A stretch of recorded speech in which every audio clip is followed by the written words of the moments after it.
Memasuki hari keempat menjelang Idul Fitri 1445 Hijriah, arus kendaraan di Jalan Yosudarso, Kelurahan Tabakoji, Kecamatan Lubuk Linggau Timur 1, Kota Lubuk Linggau mengalami kemacetan.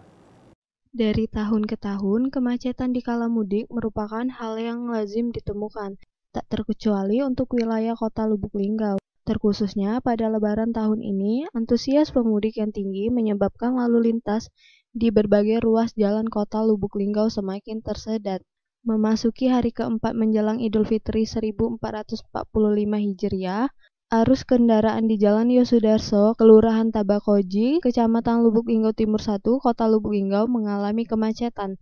Kendaraan baik roda 4 maupun roda 2 mulai berdatangan ke Kota Lubuk Linggau, baik itu arus mudik maupun orang melakukan perbelanjaan baik di pasar maupun swalayan dan mal yang ada di Kota Lubuk Linggau. Untuk memberikan kenyamanan, keamanan, serta keselamatan masyarakat, pemerintah memberlakukan kebijakan yang efektif untuk mengantisipasi terjadinya lonjakan pemudik yang mengakibatkan kepadatan di ruas jalan Kota Lubuk Linggau. Ristiri Anggreni, Selampari TV melaporkan.